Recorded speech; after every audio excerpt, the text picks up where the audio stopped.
पहला था राजसी स्नान और दूसरा था अमृत स्नान। महाकुंभ में साधु संतों को सम्मान पूर्वक स्नान करवाया भी जाता है और इस अमृत स्नान के लिए कई नियम भी तय किए गए हैं और स्नान के दौरान साधुओं का ठाट बाट राजाओं जैसा होता था और इस परंपरा का भी नाम बदले। महाकुंभ को हिंदू धर्म का सबसे बड़ा धार्मिक आयोजन माना जाता है। वहीं इसका आयोजन जब प्रयागराज में होता है तो इसका महत्व और ज्यादा बढ़ जाता है, क्योंकि यहाँ पर गंगा, यमुना और सरस्वती तीनों नदियों का संगम है, जिसे त्रिवेणी कहा जाता है।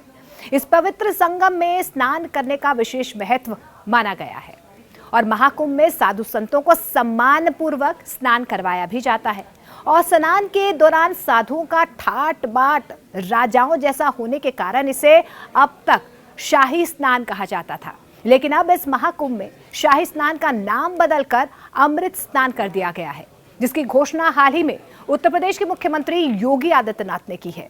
कुछ दिनों पहले प्रयागराज पहुंचे सीएम योगी आदित्यनाथ ने बैठक के दौरान इसकी घोषणा की और कहा कि महाकुंभ में शाही स्नान का अब अमृत स्नान के नाम से इसे जाना जाएगा।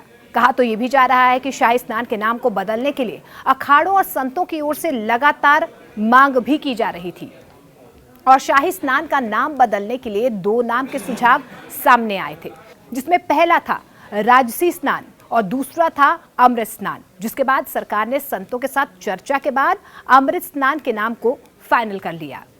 बताया ये जा रहा है कि शास्त्रों और पुराणों के शाही स्नान को लेकर कोई जिक्र नहीं है। हालांकि शाही स्नान की परंपरा सदियों से चली आ रही है।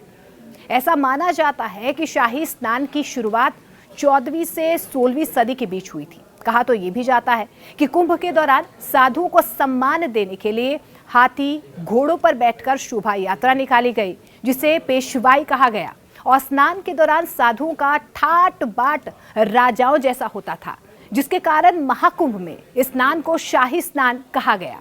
लेकिन अब इस ऐतिहासिक परंपरा को नया नाम देते हुए इसे अमृत स्नान दिया गया है। शाही स्नान, जिसे अब अमृत स्नान के नाम से जाना जाएगा और इस अमृत स्नान के लिए कई नियम भी तय किए गए हैं। धार्मिक मान्यताओं के अनुसार शुभ मुहूर्त में सबसे पहले ये स्नान साधु संतों के लिए है।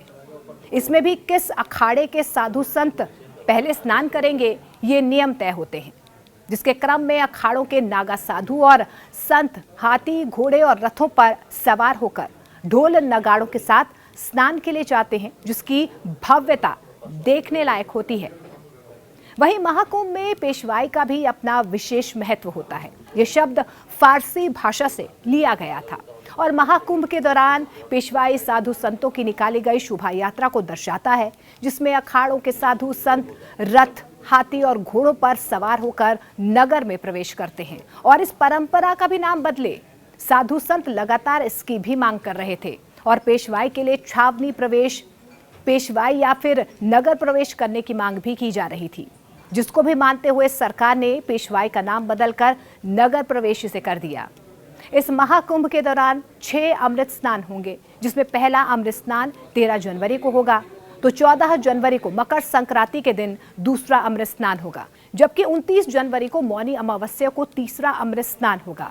3 फरवरी को वसंत पंचमी के दिन चौथा अमृत स्नान होगा, फिर 12 फरवरी को 5वां अमृत स्नान होगा और 26 फरवरी के दिन आखिरी और छठा अमृत स्नान होगा, जिसमें साधु संत राजसी अंदाज में स्नान करने वहां पर जाएंगे, जिन्हें देखने के लिए लाखों की संख्या में श्रद्धालु वहां पर मौजूद रहेंगे। अगर आप भी अमृत स्नान करना चाहते हैं तो कुछ नियमों को ध्यान में रखते हुए अमृत स्नान करें।